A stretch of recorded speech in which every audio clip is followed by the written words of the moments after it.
The following story has been brought to you by StoriesToInspire.org. Reb Simcha Kaplan used to say over the following story about a couple that he boarded by while learning in the Mir of Poland. And he said that one week he noticed that the woman of the home was extremely nervous about preparing for the upcoming Shabbos on Friday afternoon. She was very anxious. She was waiting by the window to make sure that her husband came home extremely early on Friday afternoon. Everything to the T was prepared in anticipation of Shabbos. And he asked her, what transpired? Why is this week different? How come you're so nervous about the upcoming Shabbos? Said this woman to the bacher staying by her, me and my husband had struggled for many, many years and were unable to have children. We have one child who is extremely sick. We couldn't figure out what was wrong with him, and we brought him from doctor to doctor until the specialist detected a very serious heart condition. And the doctor told us that the child has zero chance of survival. There's nothing to do. There's no hope. There's no point of spending money. There's no point of praying. The child has zero chance of survival. Me and my husband were obviously devastated, as you can imagine, and we pushed and we pushed and we persisted until finally we got a meeting with the Heilige Chofetz Chaim.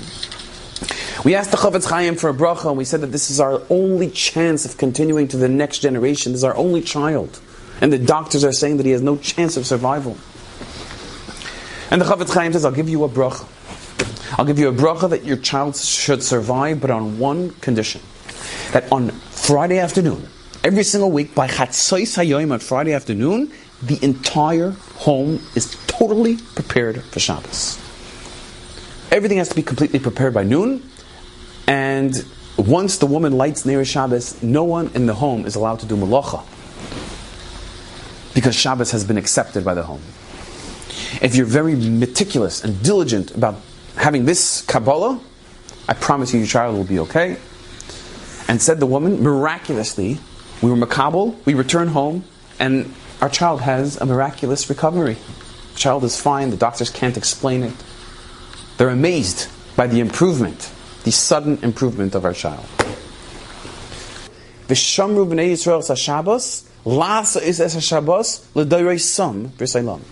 The haftach is that if you're v'shamru, if you anticipate Shabbos, you prepare on Erev Shabbos, and make sure that the Shabbos is ready, it's prepared for, it's anticipated, it's hoped for, the reward is la'asais es ha-Shabbos l'dayrei sam, that you'll have a continuation of Dairis. If you want the Shabbos to continue to Dairis, if you want your child to survive, the Shamru v'nei Yisrael Shabbos, you have to prepare in advance of Shabbos. And therefore this couple was promised that their child will survive, and there'll be a continuation of Dairis. If they're v'shamru v'nei Yisrael Shabbos, v'av v'shamar, they anticipate in advance of Shabbos, to hope and expect for Shabbos, to prepare the house and make sure that it's ready for Shabbos. Enjoyed this story? Come again. Bring a friend. StoriesToInspire.org